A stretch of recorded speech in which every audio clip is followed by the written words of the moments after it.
You can either be rich and look poor, or be poor and look rich.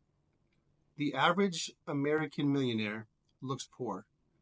And just to clarify this, when I say looks poor, the better term is probably looks modest, meaning that if they were in a crowd of people, you wouldn't be able to pick them out. And I'm also talking about the average millionaire. I'm not talking about someone that has hundreds of millions of dollars, like this guy right here, who obviously has more money than he knows what to do with, hence the ridiculous outfits. In today's video, we're going to be covering 3 areas of stealth wealth and why you should care.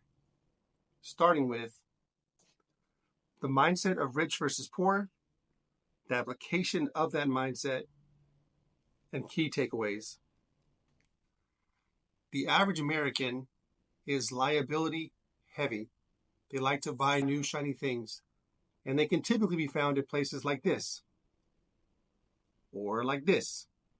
The rich person, on the other hand, understands the value of delayed gratification and owning as many assets as possible, and this is how they build wealth. So we're going to look at the 50-30-20 rule, and we're going to use it as a rule of thumb, a baseline to get headed in the right direction, in the same direction that the average millionaire is going. So according to the 50-30-20 rule, 50% of your after-tax budget is going to go to fixed costs.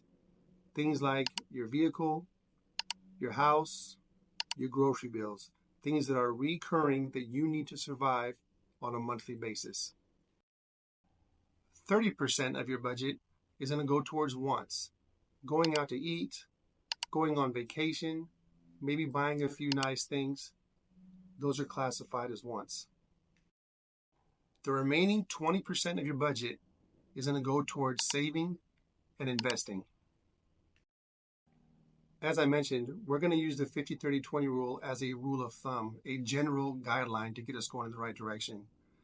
If you can alter the 50% for your fixed expenses by having a used car instead of a new car, or by lowering your mortgage by having a smaller home as opposed to a bigger home, or maybe moving out if you're renting to a place that's a little bit cheaper, or if you can reduce the 30% that's spent on wants, let's say you're in debt and you want to get out of debt as fast as possible, you can do a no-spend month.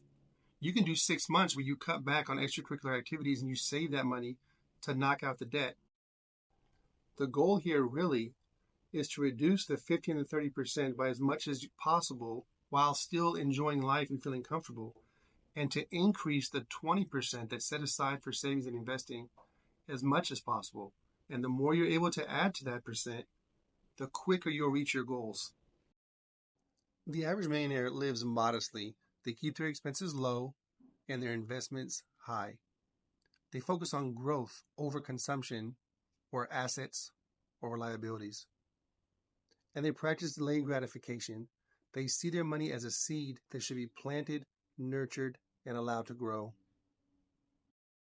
Hopefully this video is helpful in explaining what stealth wealth is and giving a basic roadmap to how the average millionaire becomes a millionaire so that you can apply those same concepts to your life and hopefully become the next average millionaire yourself. I'll see you next week.